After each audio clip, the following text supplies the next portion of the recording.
السلام علیکم دوستو، ہماری آج کی اس ویڈیو کا عنوان ہے تحفظ بنیاد اسلام بل، متنازع بنانے اور آنے والی نسلوں کو دین سے دور کرنے کی سازش۔ تو آئیے اس پر ایک نظر ڈالتے ہیں۔ دوستو، تحفظ بنیاد اسلام ایک اہم مسئلہ ہے، اسے سنجیدگی سے لیں کیونکہ یہ ہماری نسلوں کا مسئلہ ہے۔ تحفظ بنیاد اسلام ایکٹ، جسے پنجاب حکومت نے منظور کر لیا ہے، جس پر گورنر کے دستخط ہونا ابھی باقی ہیں، مگر سیکولر اور لبرل لوبی کو بھی اس کے پیچھے لگا دیا گیا ہے، جو کہ اسے مسل کی ہوا دینے کی کوشش کر رہے ہیں، جو کسی صورت ہمارے معاشرے اور مذہب کے لیے درست نہیں۔ دوستو، جن لوگوں کے بچے امریکہ یا یورپ میں تعلیم حاصل کرتے ہیں یا جن کے بچے سیکولر قسم کی ایجوکیشن لے رہے ہیں،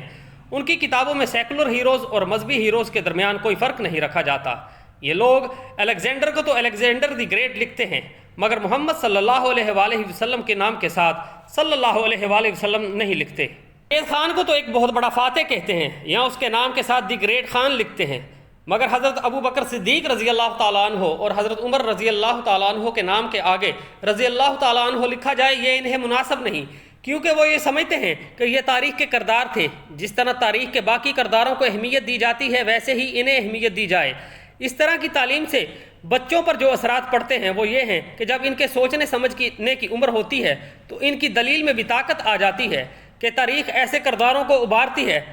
وہ سب ایک ہی پیمانے سے ناپتے ہیں۔ اس میں صرف نصاب تعلیم ہی نہیں بلکہ اور بھی کتابیں لکھی جاتی ہیں کہ مائیکل آرٹ نے رسول اللہ صلی اللہ علیہ وآلہ وسلم کا نام مبارک سب سے اوپر رکھا۔ اچھی بات ہے، لیکن ہم نے کبھی غور کیا کہ اس نے دنیاوی پیمانوں سے اس کی پیمائش کی؟ کئی کتابوں میں اس نے رسول اللہ صلی اللہ علیہ وآلہ وسلم سے اوپر اپنے ہیروں کو بھی لکھا ہوگا۔ یہ بھی ہو سکتا ہے کہ اقبال کا نام حضرت عمر رضی اللہ تعالیٰ عنہ کے نام سے اوپر رکھا ہوگا۔ تو کیا ہم نے اس طرح کے نصاب کو پڑھنا اور اپنے بچوں کو پڑھانا ہی کامیابی سمجھ لیا ہے؟ کیا دنیا کے اندر ہر سچ بولنے والے کے ساتھ کوئی نہیں ہوگا؟ سقراط کی مثال لے لیں کہ اس کے ساتھ کتنے ہی لوگ تھے۔ سقراط کو الیگزینڈر جیسا تو ہیرو نہیں مانا جاتا جس نے پوری دنیا میں ظلم و بربریت کا بازار گرم رکھا۔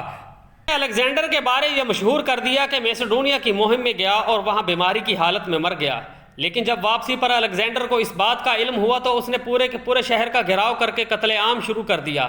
اس طرح جب وہ ایران پرسی پولس گیا تو اسے پتہ چلا کہ ایک کتب خانے کے نیچے بہت بڑا قیمتی خزانہ ہے، تو اس نے کتب خانہ ہی تباہ کر دیا، فارس کے آتش کدہ کو بجھا دیا، مگر اب بھی کتابوں میں اسے الیگزینڈر دی گریٹ کہا جاتا ہے۔ آج تک دنیا کے سامنے اس کی پازیٹیو تصویر پیش کی جاتی ہے کہ ایک چھوٹے سے ملک یونان میں پیدا ہونے والا بچہ بہت بہادر اور نڈر تھا، ایک عظیم فاتح بنا، ارسطو اس کا استاد تھا۔ اصل مسئلہ یہ ہے کہ ایک مسلمان کے گھر پیدا ہونے والے بچے کی تعلیم میں اور کسی دوسرے مذہب کے بچے کی تعلیم میں کم از کم یہ فرق تو ضرور ہو کہ جب ہمارے پیارے آقا صلی اللہ علیہ وآلہ وسلم کا نام یا حضرت ابو بکر صدیق رضی اللہ تعالیٰ عنہ، حضرت عمر رضی اللہ تعالیٰ عنہ، حضرت عثمان رضی اللہ تعالیٰ عنہ اور حضرت علی شیر خدا رضی اللہ تعالیٰ عنہ کا نام آئے، یا سیدہ عائشہ، سیدہ خدیجہ یا سیدہ فاطمہ سلام اللہ علیہ کا نام آئے، کہ تو ان کے ناموں کے ساتھ وہ الفاظ ضرور استعمال کرے جو آج سے 1400 سال سے امت مسلمہ استعمال کرتی آ رہی ہے۔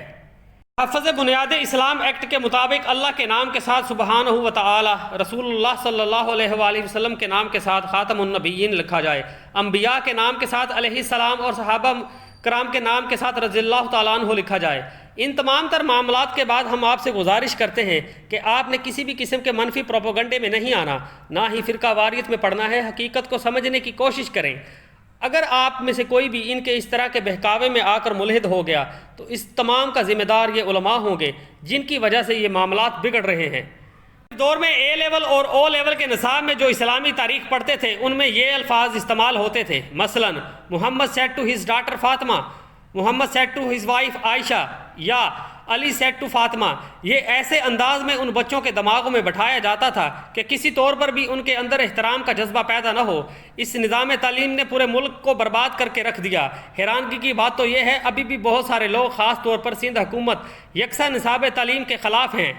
1920 میں جب یہ تعلیم کا نظام روک فیلر کے ہاتھ آیا تو اس نے ایک ایسا نظام تعلیم دیا جیسے ٹیکنالوجسٹ کی تعلیم۔ ان کا ذہن یہ تھا کہ نہ کوئی مفسر، مفکر یا عالم بنے، بلکہ ایسے لوگ تیار ہوں جو کسی بزنس مین کے زیر سایہ ماہانہ اجرت پر نوکری کریں۔ دنیا کے 23 نظام تعلیم ہیں جنہوں نے مختلف تہذیبوں کو جنم دیا، مگر پاکستان کا موجودہ نظام تعلیم ایسا ہے کہ جسے ہم بدترین نظام تعلیم کہہ سکتے ہیں، کیونکہ اس نظام تعلیم میں آپ کے دماغ میں یہ بٹھایا جاتا ہے کہ دنیاوی تعلیم ہی آپ کی کامیابی ہے، آپ کی ڈگری ہی سے آپ کی عزت ہوگی،